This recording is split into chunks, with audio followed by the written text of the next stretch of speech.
1486 খ্রিস্টাব্দে বাংলার নবদ্বীপ শহরের প্রাচীন মায়াপুরে শ্রীচৈতন্য মহাপ্রভুরূপে আবির্ভূত হন পরমেশ্বর ভগবান শ্রীকৃষ্ণ। ভগবান বলরাম নিত্যানন্দ প্রভুরূপে এবং ভগবানের আরও অনেক শাশ্বত সহযোগী সেই সময় আবির্ভূত হন।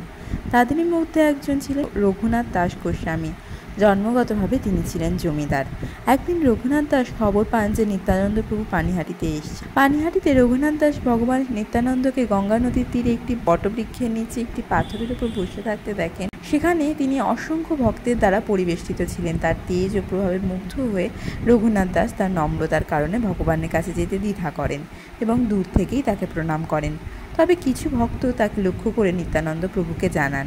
নিত্যানন্দ প্রভু রঘুনাথ দাসকে ডাকলেন এবং বললেন, রঘুনাথ দাস, তুমি চোরের মতো লুকিয়ে আছো, এখানে এসো, আজ তোমাকে শাস্তি দেব। তারপর তিনি জোর করে রঘুনাথ দাসকে ধরে ফেললেন এবং তার মাথায় পদ্ম রেখে তাকে আশীর্বাদ করলেন এবং শাস্তি হিসেবে তার সমস্ত সহযোগীদের চিড়া ও দই খাওয়ানোর নির্দেশ দিলেন। নিত্যানন্দের আদেশ শুনে রঘুনাথ দাস অত্যন্ত খুশি হলেন। তিনি তৎক্ষণাৎ তার লোকেদের গ্রামে পাঠালেন সকল ধরনের খাবার কিনে আনতে। তারা ভাত, দুধ, দই, মিষ্টি, কলা, চিনি এবং অন্যান্য জিনিসপত্র নিয়ে এসেছিলেন এবং এই জাঁকজমকপূর্ণ উদযাপনের খবরে বিপুল সংখ্যক লোকের সমাগম হয়।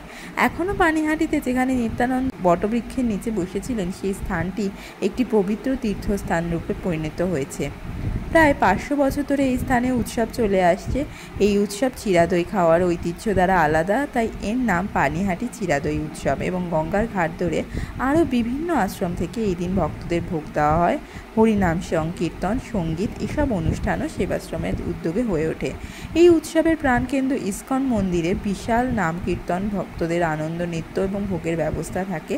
অপর কেন্দ্রটি রাঘব ভবন, যে স্থান থেকে নীলাচলে অবস্থানকালে মহাপ্রভুর জন্য বিভিন্ন খাবারের জালি এখানে জমা করে রাখা হতো। ভক্তরা এসব নিয়ে যেতেন এখান থেকেই। প্রতি বছর শয়ে শয়ে গৌর ভক্তবৃন্দরা এই উৎসবে অংশ নিতে, পুজো নিতে এবং ভোগ গ্রহণ করতে আসেন এবং বলা হয় এই দিন প্রভুর প্রসাদ পাওয়া অতি পুণ্যের। 5 দিন ব্যাপী এই অনুষ্ঠান শেষ হয়েছিল 9 জুন। 5 তারিখ থেকে 9 তারিখ বিভিন্ন অনুষ্ঠানের মাধ্যমে এই উৎসব পালিত হয়েছিল।